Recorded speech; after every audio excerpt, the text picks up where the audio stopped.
La ilaha illallah.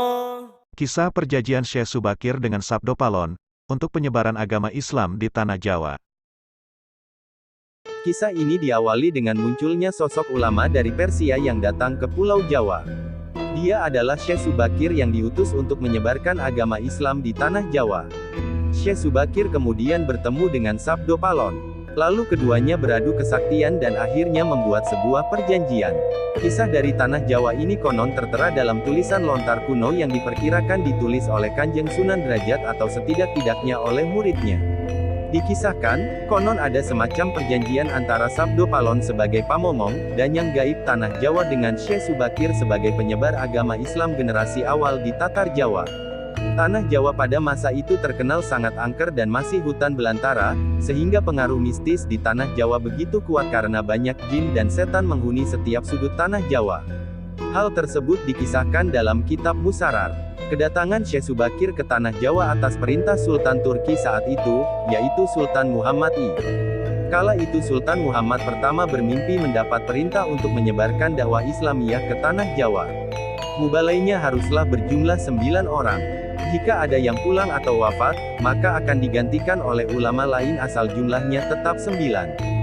Sultan Muhammad pertama memerintahkan seseorang yang terkenal alim, seorang ahli ekologi lingkungan dan juga ahli bahasa yang dapat memahami berbagai macam bahasa, termasuk bahasa jin.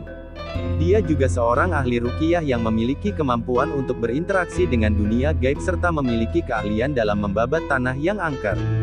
Dialah Syekh Subakir yang memiliki nama asli Syekh Tambu Ali bin Syekh Bakir, berasal dari tanah Persia atau yang sekarang lebih dikenal dengan negara Iran.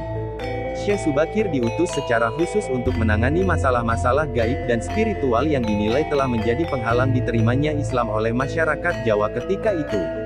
Konon Syekh Subakir membawa batu hitam dari Arab yang telah dirajah. Lalu batu dengan nama Raja Aji Kalacakra tersebut dipasang di tengah-tengah Tanah Jawa yaitu di puncak Gunung Tidar, Magelang.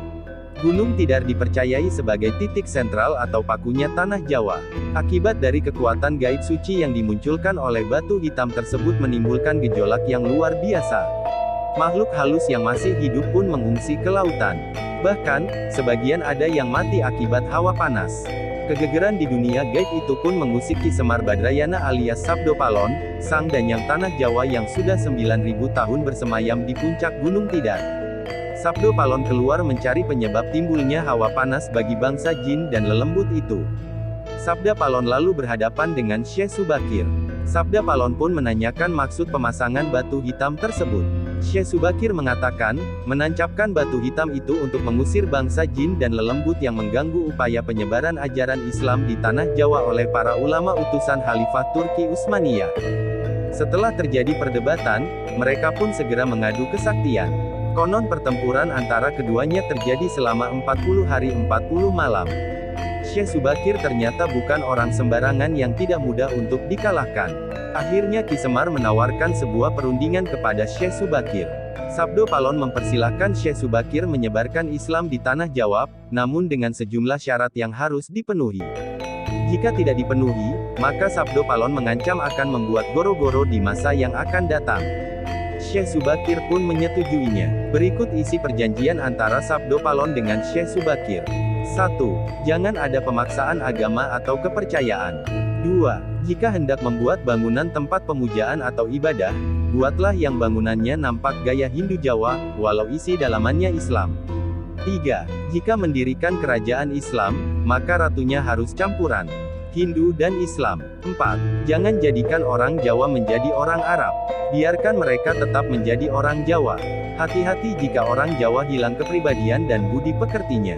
Jika hilang, maka dia akan datang lagi membuat goro-goro. Syarat-syarat itu pun disetujui oleh Syekh Subakir dan tetap menghormati. Namun, karena suatu saat kelak karena perkembangan zaman, maka itu bukan kuasanya lagi. Tentu saja ini hanya sebuah cerita yang kebenarannya hanya Allah yang Maha Tahu.